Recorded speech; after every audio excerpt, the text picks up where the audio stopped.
Hello, everyone. I'm Dave Bittner. The CyberWire was a media partner for the Hack the Port conference held in Fort Lauderdale, Florida in March 2022. Over the course of the week-long event, we enjoyed a variety of speakers, educational and training sessions, academic and professional villages with a number of competitive challenges and boot camps, and a VIP awards dinner honoring excellence in cybersecurity. The event was produced by DreamPort and MISI and inspired by U.S. Cyber Command. The highlight for me was a session I moderated featuring Roya Gordon, Security Research Evangelist at Nozomi Networks, and Christian Lees, CTO at Resecurity. As you'll hear, Roya Gordon has deep domain expertise when it comes to OT, ICS, and IoT security, and it was a treat for me and Christian to witness her takes on a variety of topics firsthand. Thank you very much. My name is Dave Bittner, and I am the host of the CyberWire Podcast. Thank you all for joining us here today, and to all of our friends who are out there online, welcome as well. We're going to have a really interesting conversation today. I'm excited to have our two guests here with us. So before we dig into our topics, why don't we begin just with some brief introductions. I know some of you were here for Christian's presentation earlier today, but for the purposes of this podcast, I'm going to ask Christian and Roya to both introduce themselves. Roya, why don't I start with you? Can you give us just a little brief bit on your background and what you do professionally today? Yes, of course. Ooh, I like how my voice sounds. So yes, my name is Roya Gordon. I work for Nozomi Networks. I just started about a month ago, so I'm a brand new Nozomier, super excited about it. I'm a security research evangelist, so I work with a lot of our technical folks, and I kind of help broadcast all the work that they're doing to kind of help secure critical infrastructure and OT. I have a history in, consulting doing OT. I worked at a national lab doing OT. I did intelligence in the military. But yeah, I'm happy to be here in my role, and everything's like full circle. So yeah, happy to be here. And Christian Reese from, I'm sorry, the company name, Resecurity. Yeah. No, it's easy to apologies. So many security names. Welcome, and please tell us a little bit about yourself. My name is Christian Lees. I'm the CTO of Resecurity, and it's a Los Angeles-based firm. And we primarily focus on threat intelligence harvesting for major brands. So, all right. Fun. Well, let's dig in. Roya, you mentioned in your introduction that your background, you've done many things in your background, and I want to start there. When we're talking about OT, I'm curious what your insights are on the approach that different types of organizations take to that. So when we talk about the military, when we talk about government, when we talk about private networks, can you give us some ideas of how each of those has to come at this from a unique perspective? Yeah, absolutely. So yeah, being in the military, doing government contracting, so essentially doing government work, working for the government, being in consulting, and then now at a tech company, I've noticed that there's been so many different approaches to this thing. So when I was in the Navy, I did intelligence, but there was no cyber element to the Navy at the time. So this was from 2005 to 2011. So there was no cyber element. So I just did regular threat intelligence, foreign threats, terrorism, and stuff like that. Now, of course, I still have contacts in the Navy, and they're kind of starting with the basics of like asset discovery, but they're moving forward when it comes to cybersecurity for sure. When I got out and I started at Idaho National Laboratory, pretty much government, DOE, I was in a lot of DOE projects, and it was straightforward. There was no wooing, there was no selling, there was no trying to convince. It was more so, we're gonna come in and help you all and tell you what you need to do and kind of incentivize these companies. So it was pretty straightforward. When I got to consulting, right, I worked at Accenture, but any consulting firm, whether it's Deloitte or Slalom, they're run essentially the same.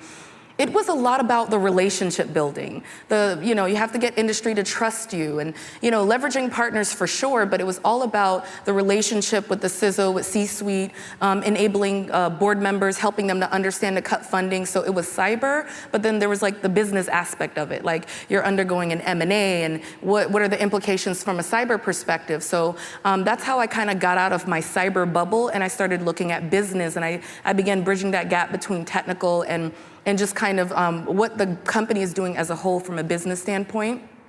And now being in tech, I kind of feel like a little bit of a superhero. Like we're solving real problems with the technology that, the consulting firms are leveraging, partnering with government.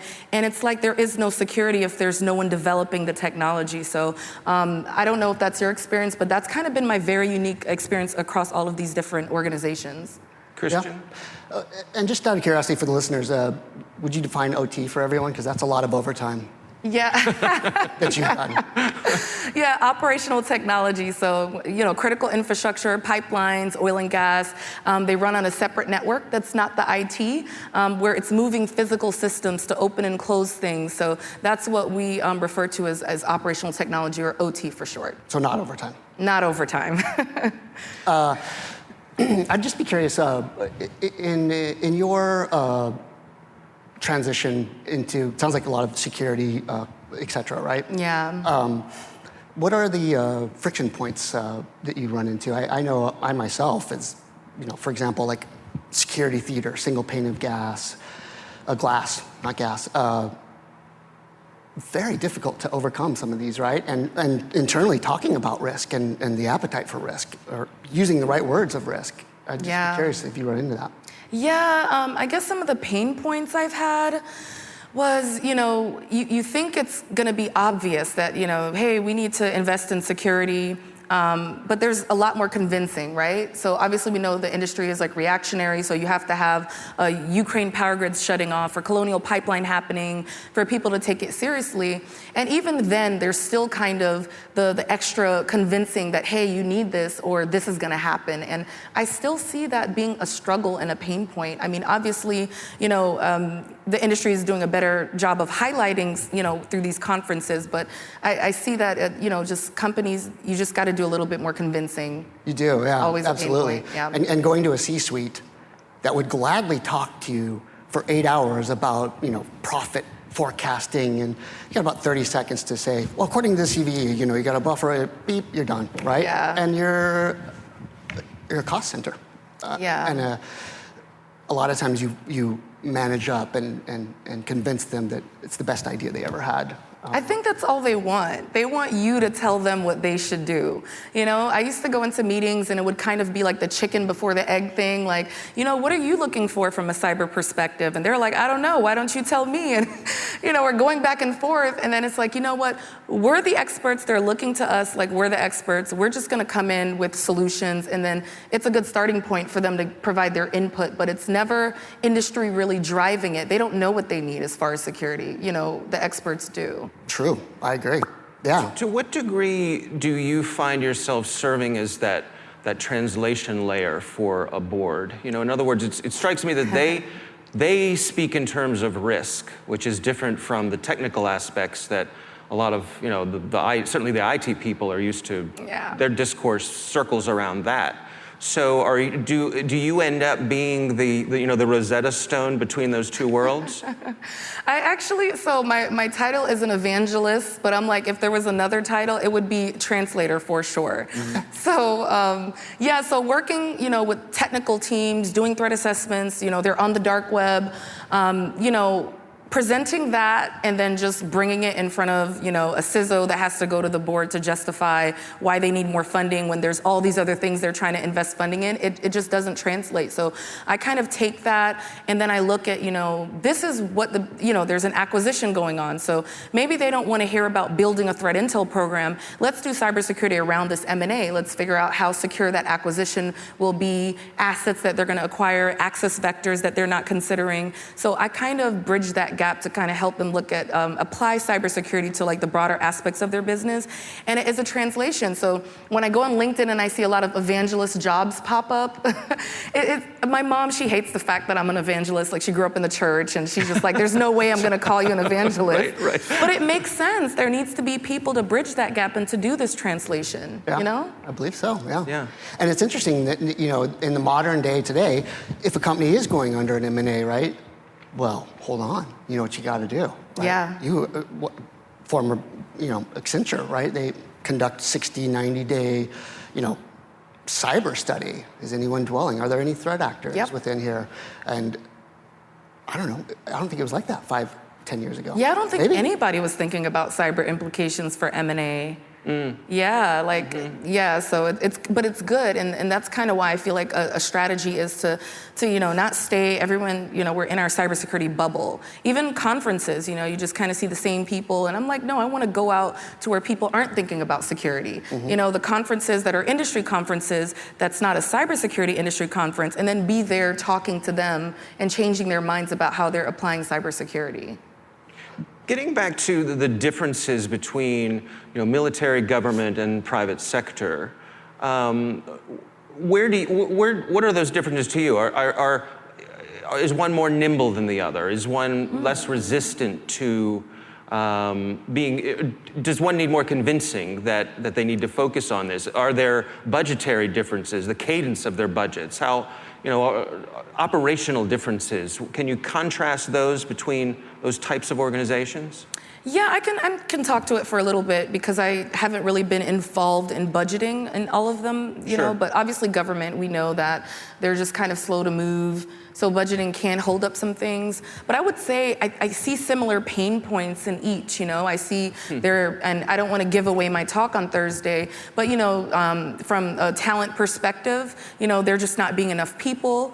You still have to do some convincing, maybe on the government side, not so much, but definitely in private and consulting or tech, So yeah, I would kind of see that there's similarities, but there's also differences too when dealing with customers, being a part of those different organizations.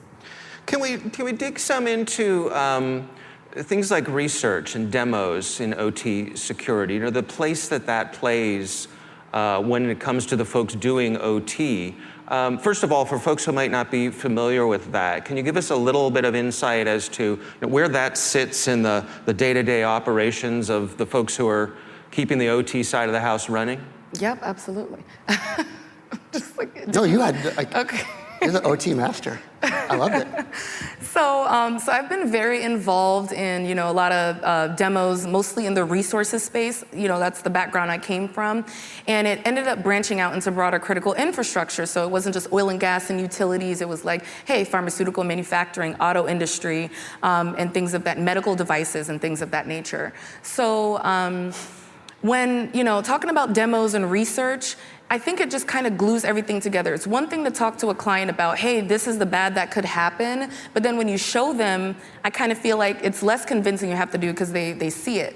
But the other side to it, which is, I work with research teams to do this, is to build that additional context to drive the message home. So instead of saying like, hey, this is what an actor can do, it's like, okay, well, how, why, the intent of these actors, and then what are the solutions? There's times that I've given threat assessments to major oil and gas companies, and if you don't leave them with action items, it's like you probably shouldn't have just said anything to them at all. Because they're gonna look at it as like, this is great information, but you're not telling me what to do about it, so it may not be that big of a deal. So I do think demos and research is beneficial in helping us get ahead of the threat, because obviously before you're exploited, you know what the vulnerabilities are, you know what the weak points are, but you also have to provide that context on the front end, and then at the end, tie it together with some action items. And I see that kind of missing in some demos, so I'm hoping that as an industry, we can kind of foster that.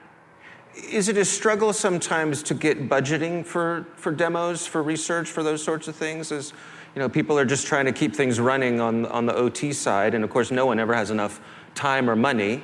To what degree do you have to convince folks that that's a worthwhile investment? You know what? So when I was preparing my presentation for Thursday, I looked at some statistics, right? Statistics are key. And budgeting really isn't an issue when it comes to OT anymore. So Nozomi and Sands did a recent study, and they were like, hey, what are the issues? And, they surveyed X amount of professionals. Like, what are the issues when it comes to OT security? And a lot of them said personnel. So when you ask people, the issue with OT security is lack of personnel. That means obviously there's a direct correlation. But then the other statistics showed that there's an increase in budgeting. So there's companies want to hire more people and they want to do things in OT. So, and I think that's changed, and we're still thinking, there's no budget, but there is increased budget. There might be a little tug of war between IT and OT budgeting, but I think we are starting to see increased budget for that, to where it's not an issue. It's just making sure that we're sending the right message, and hiring the right people. I could not agree with you more. I'm non-military, right? So I probably don't have all the similar buzzwords, but I do see similarities, right? I mean, hiring seasoned veteran security people, security engineers, right? That have the ability. In my mind, there are similarities in the private industry where, data flows and just building that out. One of the problems that I see is the lack of ability to make precise, prioritized intelligence requests, right? Knowing something about that dark world, even having the ability to go, these are the threat actors that are most likely to hit me. Yep. Because they specialize in this, right? And having the ability to understand your entire environment, the demarcation, what's your endpoint, what's your API, and are you able to do these correlations? I feel like sometimes organizations are still really struggling to kind of see the trees through the forest, unfortunately, which has, in my opinion, been there a long time. Now, I know there's a lot of organizations that do that really well, but on my side, just seeing the lack of ability to be able to prioritize intelligence requests from externally or the untrust side has been a problem. I want to piggyback on that. So during my time at consulting, there was a lot of, they don't know what their intel requirements are. So as an, cyber threat intelligence, we had intel collection requirements, which is so funny because when I did intelligence in the Navy, when there was no cyber element, that's what drove intelligence. It was ICRs, intel collection requirements. So what are you looking for? What industries? Who? And then having the feedback loop, talking to companies to make sure you're not collecting on a whole bunch of things that they don't care about, right? But the step further is companies need to have their own intel collection requirements. So from a CTI perspective, we know what we're collecting on, but as a company, like what regions are you interested in based on where your assets are? So we were kind of helping them think through that, but you're right, like they just have no clue and they just think they just want to get someone in to do cyber for them. And we're just like, it's a process. It's a deeper process than they think. It's a collaboration, right? In order to go into these dark places, something I see a lot, right? We may send out an alert, right? Like, hey, did you see this on this forum? Most people in the enterprise, they do not even have the ability to go onto the dark web, right? And so they're like, what do I do with this? And, but I love the example of OCR driving the pivot collection. Yeah. That's fantastic, right? And a lot of times organizations, they just don't even, they're not sure, what is it that you're protecting? Yeah. Oh, cardholder data, okay, all right. Well then, what's your infrastructure? And it's, I also like the example of a roadmap, right? You're absolutely right. If you can't milestone it and roadmap it for these people, it's hard. Yeah, it's a lot of hand-holding. But I'm here to hold hands, so. Can we touch on the threat intelligence element, though? Because you don't know what you don't know, and it seems to me like a lot of organizations, when they're engaging with a threat intelligence organization or figuring out how to ingest that information into their process, sometimes there are surprises, right? Like they didn't know that so-and-so were talking about them, or as you say, it could be a part of the world they've never even thought about before. I mean, to what degree do you think that the threat intelligence element is important, is critical to the operations on the OT side? OT. I mean, it's so funny because I think things are obvious, but then I have to remember the audience and I have to remember that a lot of people don't realize it. So if there's geopolitical strategic intelligence or what incites cyber threat activity, obviously we're seeing it with what's going on with Russia and Ukraine, but even prior to that, any kind of regional tension or any kind of political instability can incite cyber threat activity. And dealing with resources, specifically mining, chemicals, oil and gas, they're operating in so many parts of the world. So they don't think like, hey, I probably need to know, geopolitical news. They're thinking it's a waste of time, just tell me the cyber stuff. But I'm like, yeah, if there's like an election coming up, or if, we did a sanction, or, if they're kind of dealing with this from a regional standpoint, there's instability, then your facilities might get caught in the crossfires, So, it's helping them think through that because obviously cyber threat intelligence is not just like indicators of compromise,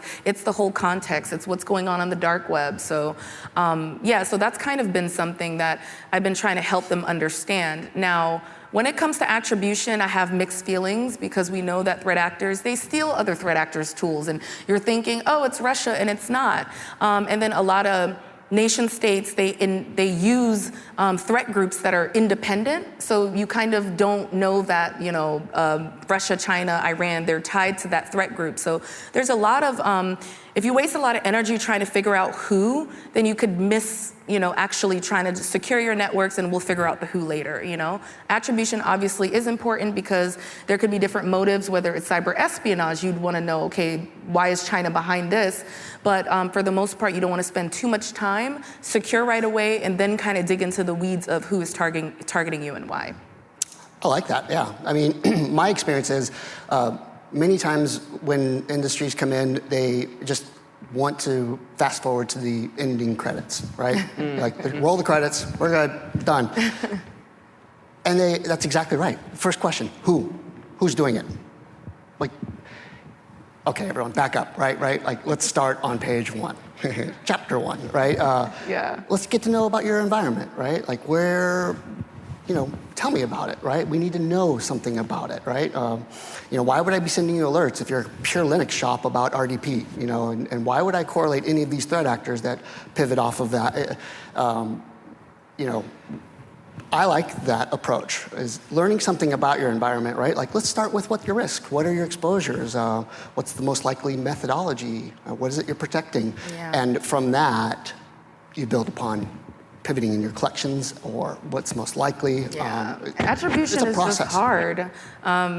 Because even with what happened with Colonial Pipeline, how everyone just kind of jumped to the conclusion, like the Russians, and yeah, there has been a history of that, a little bit of probing into our grid, but because, I know the dark web, the dark web, we know that there's that whole ecosystem. So whoever's developing the ransomware, they're not necessarily the ones launching the attack. They're selling it to the bad people. Whoa. And then you can, walk in, and I always say it could be a very inexperienced person who knows nothing about cyber, and you're like, oh, let me get those credentials there. Like you were saying, let me get network access and let me get this ransomware, and now you're a sophisticated threat actor by your capabilities. So attribution is just hard, and it came out later on, once everyone dissected all that, who it was, because Russian-based and Russian-speaking is different from a nation-state threat actor that's, doing it on the behalf of the Russian government. So it takes time to explain that, but let's figure out what the issue is and secure it first, and then let's do the background later, Agree, right. Skip attribution, right? Because most of these threat actors tend to pivot off of the CVE within 3 months. Yeah. Right? And okay, so you're focusing on who? No, you should be focusing on now, right? Yeah. Like get patching, get backporting. Yeah. I've seen some organizations, some security organizations say that they don't believe attribution matters. Completely, as a policy, dismiss it. Is that a bit too far in your mind? I would say, because you don't want to just not care about who's doing it, Because I know, depending on, I guess, whatever companies have different service offerings, sometimes you could just get that API and you just get the data and that's it. You don't care about the details. You just want to know, I need to block this and that's all I care about. But then you're still missing a good chunk of what threat intel is. So I think it has to be a good balance. And, again, just a little prioritization. It's good to have that, but it's also good to kind of know if you're being targeted and why. So going back to M&As, you might want to know, if you're doing a major M&A in a certain market, if there's another country that's interested in that, sometimes it kind of helps give you a little bit more context. But I wouldn't say that it's to be depended on. It's just you can't do one without the other. I think both is important to create the bigger picture.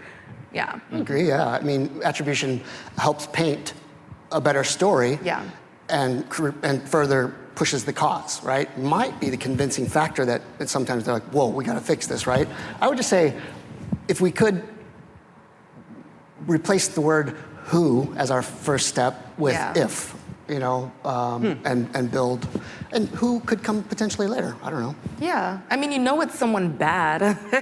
Right. So it's never Start good. There. And narrow it down over time. Right? Yeah. Can we touch on supply chain issues? As we sit here today, we have this breaking, developing story that it's speculated that Okta may have been compromised, and certainly they have a lot of big name clients around the world. And I think the past year or so has certainly shown a bright light on this whole notion of supply chain security. I'm curious on your insights on to specifically how that applies to this space.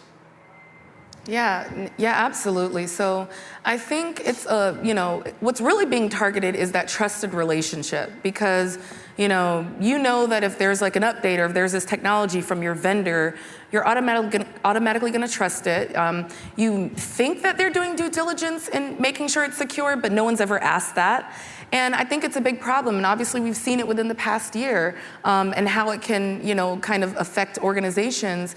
However, I think another part of the supply chain compromise that we need to think about is hardware supply chain compromise, and I don't want to wait until something happens like a Log4j or SolarWinds or all of that for it to kind of now be the thing that we focus on. So I know in Nozomi's threat intel report, we do it every quarter or every half a year, we get into the details of that, and then, starting to do research around it. So if it's a USB, if it's a mouse, like what are the different components that could be compromised? And then if it's connected to, because everyone's big into air gapped, right? So they're like, I have this USB and it's air gapped, but not if it's preloaded with malware, which that was a study. And it showed that there's also even Stuxnet variants, like in a USB. So I think that as everyone kind of shifts to that concept to make it, to I guess have a more secure environment, it's like we need to start digging into hardware supply chain compromise and the cyber implications that could have. But yeah, absolutely. I think supply chain is a huge issue right now.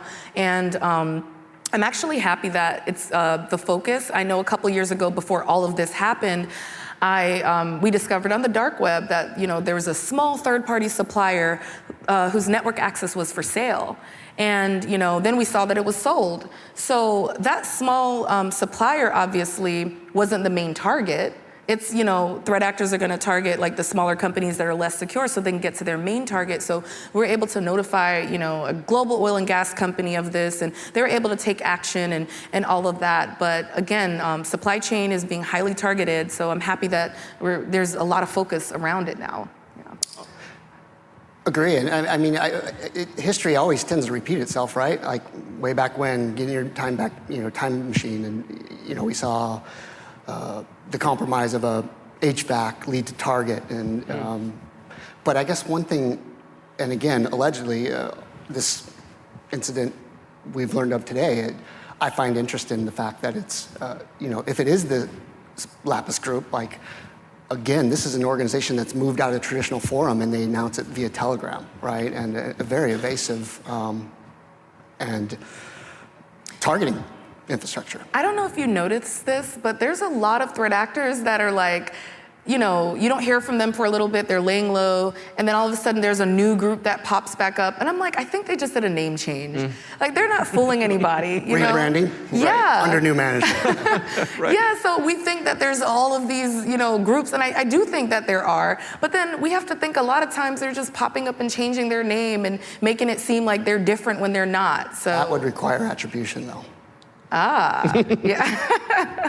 Can we dig a little deeper into the hardware side of things? I mean, when you're thinking of hardware in the supply chain and the vulnerabilities, can you give what's the spectrum of the types of devices we're talking about hardware-wise? Well, definitely chips.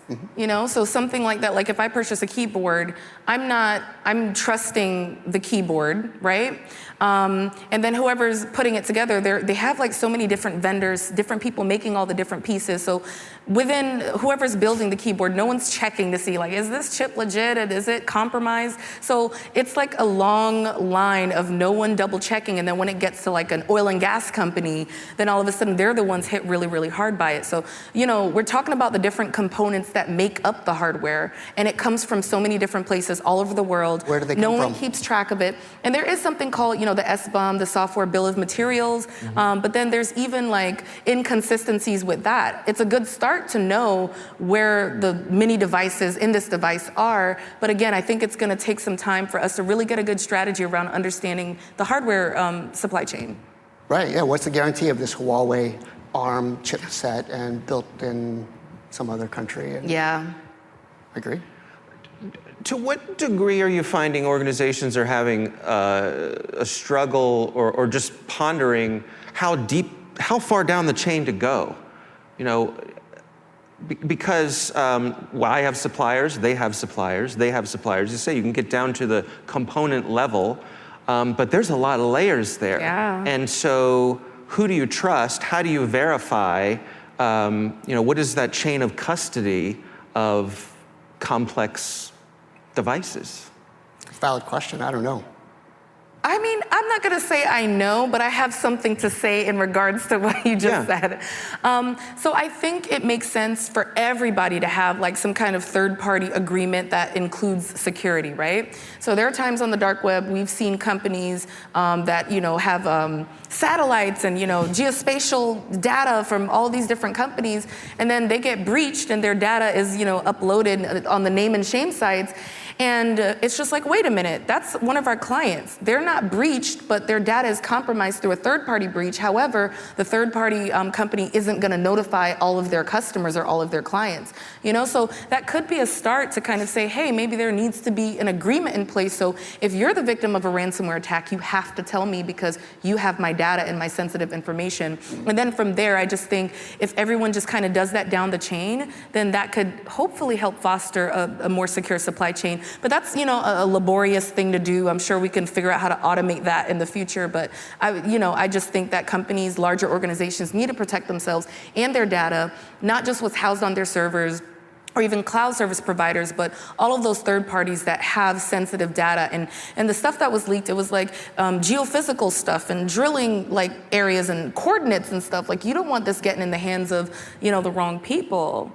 I mean, how about Samsung? Like recently all the handsets, compromised by, again, Lapis, it's... Yeah. Retooling that is years. Yeah. And to pivot on that, I would think, right? Like how long did it take to make the Samsung Galaxy? I don't know. You ask a tough question, I think. Well, yeah. I also think about, it's my understanding, like particularly on the OT side of the house, that you have components that could be in a system for decades. And so if there's a problem discovered down the line, it's not like these things get swapped out and updated regularly, right? Yeah. I mean, that's the problem that we face, and here we are at a cybersecurity conference to talk about it and to help, make things better. SCADA controls from the 50s, in existence today, sure. Before we wrap up, I want to make sure we touch on sort of the cultural side of things. The relationship between the IT side of the house and the OT side of the house. Do we sense that there's more hand-holding? We're getting together and we're singing "We Are the World" together, so that there's an understanding that this needs to happen and we're moving in that direction? Could I ask you, in the private world, is it fair to say the concept of IT and DevOps might be a similar contrast there? Because I was just thinking, like, what's OT and IT? Is there a big, finger pointing at one another? Yeah, I tend to see that. So obviously there's not a lot of skilled people in general that understand OT. And then you try to pull from IT because you're like, at least they know technology, but then there's still kind of that learning curve. So it becomes, difficult for people in OT to have the people that understand what needs to be done. So everyone understands the IT space, security, what needs to be done. It's easier for them to kind of fight for that funding. So yeah, there is a little bit of tug of war. There is a little bit of, okay, well now if I'm gonna shift to OT, then screw cyber hygiene. And then it's just like, well, that's not what you do either. It's like, it's not an either or type of thing. It does have to be like a kumbaya moment between both sides. So what I do like though, is that now there's technologies that allow you to get that same visibility into your OT environments, like the IT.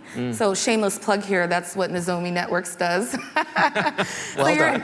I'm just saying, I mean, it ties into the message, and you're able to kind of see not just the components, not just what's normal behavior and get alerted on what's anomalous behavior. You get to see packets. Like before, there was never that kind of visibility into OT, and now that you have that, and it can all kind of be fed into this SIM, so when you're in a SOC, you can see everything. I'm like, that's cohesion. We don't have to fight. Someone just needs to understand what this OT stuff means, but it can all be done together. Real quick, before we wrap up, can you give us a little teaser, a little preview of the presentation you're giving later in the week? Absolutely. I'm so passionate about the topic. So I talk about bridging the gap between universities and the OT industry because I didn't come into this field in a traditional type of way. Yeah, I had an Intel background. I was on my way to the NSA. I thought I was just going to be in the Intel community. And then I ended up, getting a job working at the national labs, learning OT security hands-on.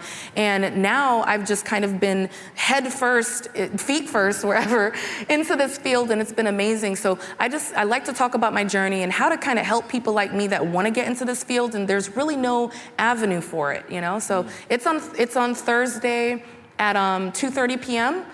So hopefully you all will still be there because there's just so many of you out there just so interested in what we have to say right now. Everyone must go. All right.